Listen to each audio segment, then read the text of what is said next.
Senador Paim, que preside essa sessão, senadores e senadoras, quem nos ouve pela Rádio Senado, nos assiste pela TV Senado, nós iniciamos uma semana histórica para a democracia brasileira.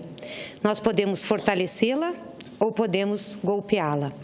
Nesta semana, vamos iniciar o julgamento definitivo da senhora Presidenta da República por um processo de impeachment. Um processo de impeachment que, desde o início, nós temos dito que é um golpe, por não encontrar base na Constituição e na legislação brasileira. É um teste esta semana, é um teste porque vamos julgar uma presidenta que não cometeu crime algum, eleita legitimamente por 54 milhões de brasileiros. Por isso, para mim, senador Paim, acredito que para Vossa Excelência e também para muitos senadores e senadoras, colegas nossos, para muitos brasileiros e brasileiras, é uma semana muito triste. Muito triste, não só pelo teste que nós vamos fazer à nossa jovem democracia, mas também pelo significado que tem esse atentado que se quer fazer à Constituição Federal, para usurpar o poder. O que verdadeiramente está por detrás desse processo de impeachment que foi fraudado, que foi pensado para afastar a presidenta e para que o poder pudesse cair em mãos daqueles que, sem voto popular, querem impor ao país um programa e ações que jamais passariam pelo crivo das urnas. Mas eu não quero falar aqui com as minhas palavras.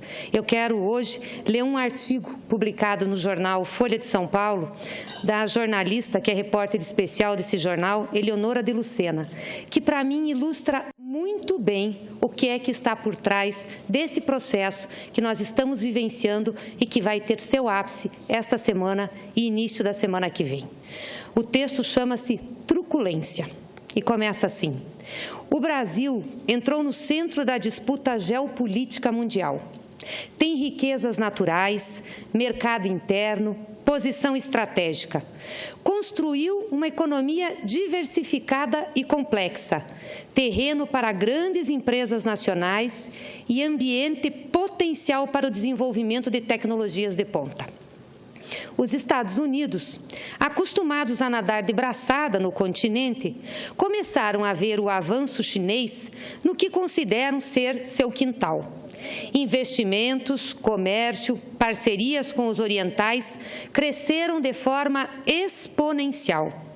Não parece ser coincidência a intenção norte-americana de voltar a ter bases militares na América do Sul, na sempre sensível tríplice fronteira, lá no meu estado do Paraná, e na Patagônia, que vigia o Estreito de Magalhães, curva entre dois mundos.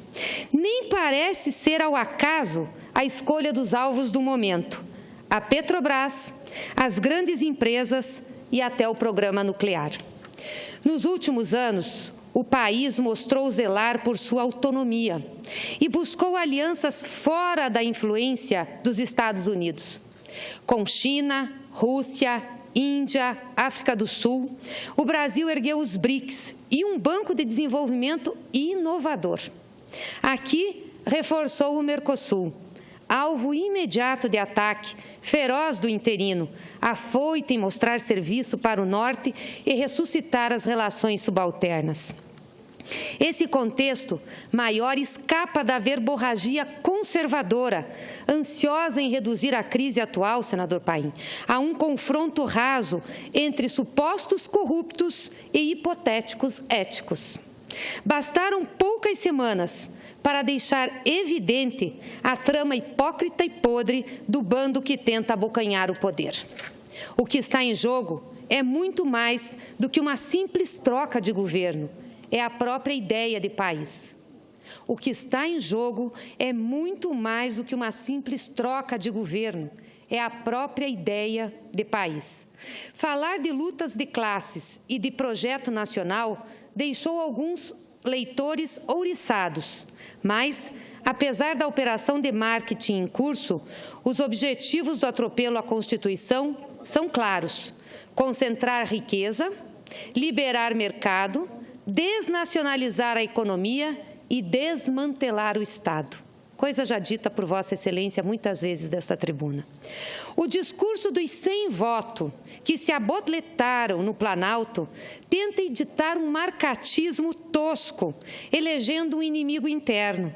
Agridem os de vermelho, sempre eles, citados como os culpados de todo o mal, numa manobra conhecida dos movimentos fascistas desde o início dos anos 20.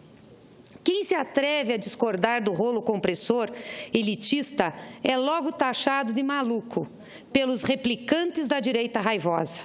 Dizem que os que apontam as contradições atuais são saudosos do século XIX. Viúvos do século XIX são os que querem agora surrupiar direitos e restabelecer condições de exploração de trabalho daqueles tempos. Com a retórica de uma suposta modernidade, atacam conquistas sociais e pregam o desmonte da corajosa Constituição de 1988. Alegam que a matemática não permite que o Estado cumpra suas funções perante os cidadãos. Para eles, a matemática deve servir apenas aos mais ricos e aos seus juros maravilhosos. Num giro chinfrim, mandam às favas o tal controle do déficit público. Gastam tudo para atender corporações, amigos e ganhar votos. Com uma cortina de fumaça, arriscam confundir esquerda com autoritarismo. Projetam assim no adversário os seus desejos ocultos. Afinal, o programa dos não eleitos só poderá ser implantado integralmente num regime de força que censure e elimine a voz dos mais fracos. As exibições de truculência absurda nos estádios da Olimpíada, proibindo manifestações de fora Temer e rasgando os direitos constitucionais de livre manifestação e opinião, parecem ser uma terrível amostra de tempos sombrios pela frente. O Senado vai enfrentar o julgamento da história. Esse texto, senador Paim, representa muito bem o momento que nós estamos vivendo, o que está em jogo e como isso tudo está sendo construído.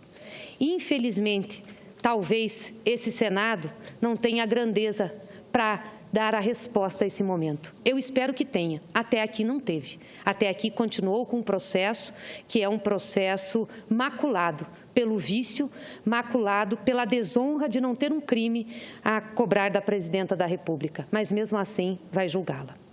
E eu queria, senador Paim, para complementar aqui a minha fala, externar uma preocupação muito grande. Já externei a preocupação aqui na fala da senadora Ana Amélia do desmonte do programa dos atletas, que nós fizemos desde o início do governo do presidente Lula e que deu condições para esses meninos, essas meninas, disputarem as Olimpíadas e poderem ser medalhistas. E mesmo os que não ganharam medalha, ter boas colocações e se prepararem assim para outras Olimpíadas e outros eventos esportivos.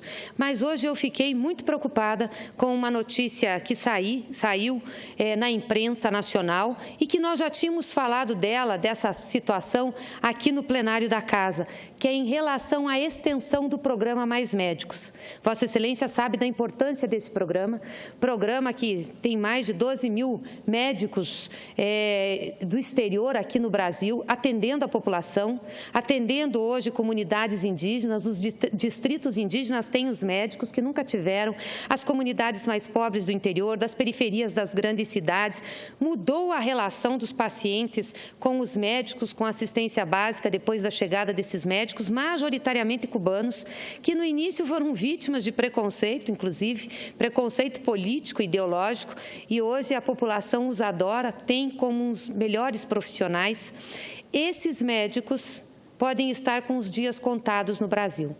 Antes de ser afastada, a presidenta Dilma publicou uma medida provisória prorrogando por mais 3 anos o programa Mais Médicos. Os vencimentos dos contratos, dos convênios dos médicos aqui no Brasil, não é um vencimento único. Conforme fomos trazendo os médicos, ia contando o prazo dos 3 primeiros anos. Então, agora, daqui a 50 dias, vão vencer o contrato de 2 mil médicos cubanos. 2 mil médicos cubanos. A presidenta mandou a medida provisória prorrogando por mais 3 anos esse convênio, antes dela ser afastada, que aconteceu em maio. Até agora, senador Paim, a Câmara dos Deputados não votou a medida provisória. E sabe quando vence a medida provisória? Dia 29 de agosto, no dia em que a presidenta estará nessa casa, falando para os senadores sobre o seu processo indevido. Dia 29. Vossa Excelência, que conhece tão bem o trâmite regimental aqui do Congresso Nacional, acha que é viável a Câmara votar uma medida provisória, esta semana vir para cá, e olha que nós vamos iniciar o processo de julgamento definitivo da presidenta quinta-feira, desse golpe, quinta-feira, vir para cá e nós votarmos? É óbvio que não, é óbvio que não. Isso foi corpo mole desse governo interino, desse ministro da Saúde, que não tem decência, que, aliás, fala muita besteira. Agora, o problema maior dele não é falar besteira, o problema maior dele é a ação ou a inação, porque ele podia, sim, como ministro da Saúde, como membro do governo, e o governo podia, sim, ter vindo para dentro dessa casa e articulado a aprovação da medida provisória. Afinal, não tem a base mais leal que se poderia ter de um governo? Não foi essa base que retirou a presidenta Dilma e o colocou na presidência da República? Pois é, esse mesmo governo, que foi tão esperto, tão eficiente, tão eficaz para articular o impeachment, não articulou a aprovação da medida provisória que prorroga por mais 3 anos o programa Mais Médicos. Isso significa que 2.000 médicos serão desligados daqui a 50 dias. 7.000 médicos serão desligados em janeiro. E daí, assim por diante, até nós chegarmos nos 12.000 médicos que estão à disposição do Brasil. É lamentável a gente ter que fazer essa discussão, esse debate, ou trazer isso à tribuna hoje, senador Paim. Um programa tão importante, tão vital para a saúde das pessoas, um programa tão bem elaborado, tão bem costurado pelo Ministério da Saúde, pela presidenta Dilma, auxiliado pelas Forças Armadas, pelo Ministério das Relações Exteriores, pelo Ministério da Educação, que abriu cursos de medicina em vários lugares, no interior desse país, como complemento ao programa. Isso tudo vai ser simplesmente deixado de lado, porque para refazer esse convênio, senador Paim, é muito trabalho. Não é de um dia para outro. Tem que negociar com os governos estrangeiros, negociar com Cuba, negociar com os médicos. Eles têm que vir para cá, tem que fazer uma iniciação na língua portuguesa, tem que ficar um tempo se preparando na unidade básica de saúde. O que nós vamos dizer para essas pessoas que estavam acostumadas a ter um médico do Mais Médico, que mora, inclusive no lugar onde trabalha, mora na vila, aonde tem o posto de saúde? Vamos dizer, acabou? Acabou porque o governo interino, esse presidente interino, de quinta, que é verdade, é isso que ele é, de quinta, golpista, não se preocupa com os programas que atendem a população. Se preocupa em se manter no poder, em vir para dentro desta casa e articular para que o impeachment passe. Isso ele se preocupa. Isso ele vem, fica pressionando o senador, chamando o senador no palácio. Se preocupa em preservar a figura dele. Não vai na abertura da Olimpíada para não levar vaia. Foi na abertura da Olimpíada, não foi anunciado para não levar vaia. Quando falou, levou vaia. Não foi agora, no encerramento da Olimpíada, para não levar vaia. Deixou o premier japonês, que vai levar as Olimpíadas em 2020, sem ter a sua presença. É lamentável. Nós não podemos ter, como presidente da República, uma pessoa que pensa desse jeito, que conspira, que articula desse jeito, que não teve eleição legítima, senador Eumano. E não adianta dizer que ele foi eleito com a presidenta Dilma. Foi eleito como vice-presidente, mas é ilegítimo enquanto operador de um programa que não passou pelas urnas desse país. Esse país votou no Mais Médicos, porque votou na continuidade da presidenta Dilma. Esse país votou no Minha Casa Minha Vida. Esse país votou no Bolsa Atleta. Esse país votou em todos os programas que melhoraram a vida do povo brasileiro. Esse vice interino, presidente interino, esse vice-conspirador está tirando esses programas. Com que direito? Com que legitimidade? Não pode fazer isso. Agora, vir para dentro dessa casa, operar para afastar a presidenta Dilma, ele vem. Isso aqui é apenas o início do que vai acontecer no Brasil. O resto, aliás, nós já sabemos. A PEC do limite dos gastos já está aqui. Educação e saúde vão ter realmente redução de gastos. Talvez seja por isso que não quiseram renovar o Mais Médicos, porque o Mais Médicos custa, não custa tanto quanto os juros, senador Eumano. Não, os juros custam muito mais. A taxa de juros que nós temos hoje, o que nós pagamos para o banco, para o sistema financeiro, é infinitamente maior. São 500 bilhões de reais. Programa desse não custa 10%, nem isso. nem isso. Mas vão tirar esse programa. Por quê? Porque tem que economizar para pagar juro, porque tem que economizar para reduzir dívida.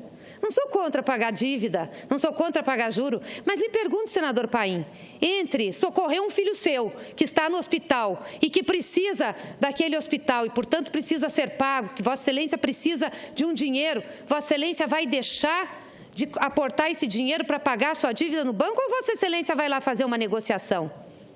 É óbvio que Vossa Excelência vai fazer uma negociação, o valor da vida é maior que o valor do capital, que o valor do financeiro, mas não é isso que nós estamos vendo. Então, infelizmente, nós vamos entrar em tempos muito difíceis nesse país. Se esse Senado da República não se der o valor que tem e não valorizar a Constituição Federal, não cumprir o seu papel de acabar com esta farsa do impeachment, nós viveremos tempos muito sombrios nesse país. A começar se rasgando a Constituição, relativizando os direitos trabalhistas e acabando com programas sociais tão importantes como esse. Eu quero deixar aqui, senador Paim, meu repúdio. Repúdio ao Ministério da Saúde, ao ministro Ricardo Barros, mas meu repúdio principalmente ao presidente interino Michel Temer, que não tem condições de governar esse país. Um presidente que está mais preocupado em defender ficar no poder do que cuidar de programas que são importantes, não merece governar o povo brasileiro. Aliás, alguém que traiu sua companheira de chapa trairá o povo brasileiro com toda certeza. Obrigada, senador Paim.